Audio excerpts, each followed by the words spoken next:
Hey friends, welcome back to another YouTube video.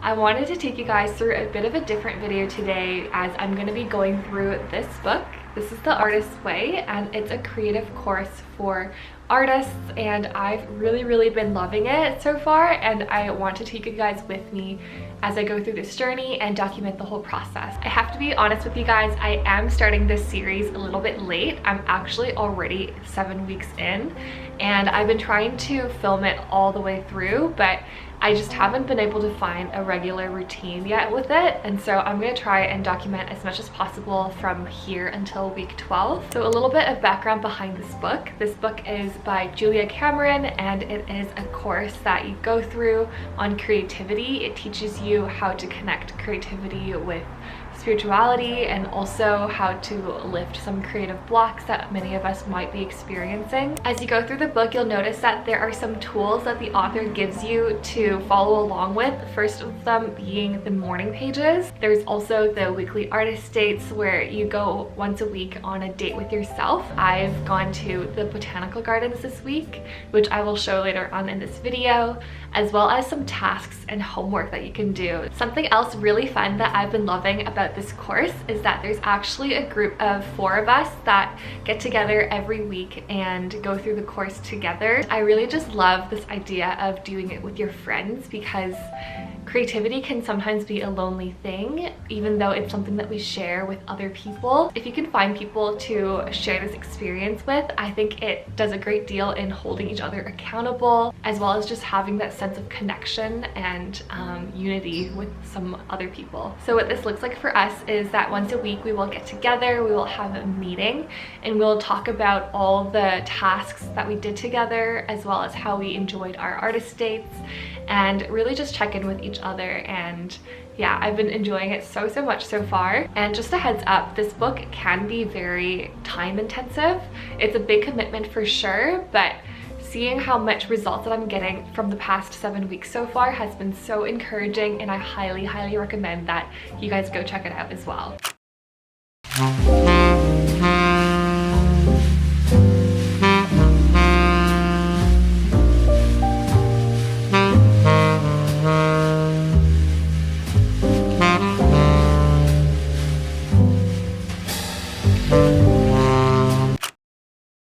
We are currently on week 7, which is called Recovering a Sense of Connection. And I loved this chapter so much. I can't wait to dive into it. The first part here, she talks a little bit about the art of noticing and tuning into the things around you. This is such a skill that you are able to sharpen and work on, and the more that you do and grow in it, the more that you're able to notice the things around you and see beauty all around you.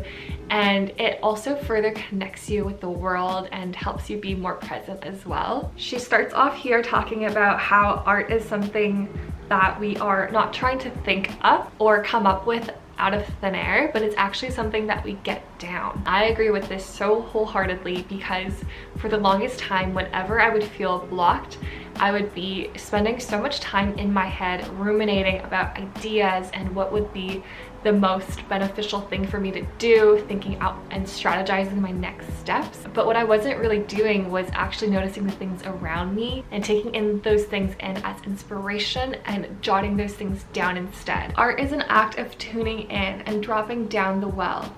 It is as though all the stories, painting, music, performances in the world lived just under the surface of our normal consciousness. Another favorite quote of mine here is, "We are the instrument more than the author of our work." I think this idea that our art and our ideas already exist in its entirety is so beautiful, and it's really comforting as well, because then it takes away from the pressure of us having to do something perfectly, and it encourages us to just step into whatever it is that we're feeling inspired by and motivated by at that time. And then the chapter goes on to talk about perfectionism, which is a topic that I so deeply relate with, and I struggled with perfectionism for the longest time.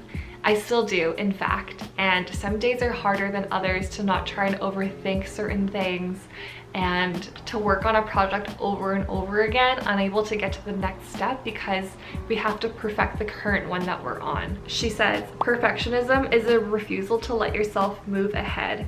It is a loop, an obsessive, debilitating, closed system that causes you to get stuck in the details of what you are writing or painting or making and to lose sight of the whole. Something that has helped me along the way is thinking that the perfect thing doesn't actually exist. It's this concept or idea in our heads that if we work hard enough and if we refine something enough, that it will eventually get to this perfect place.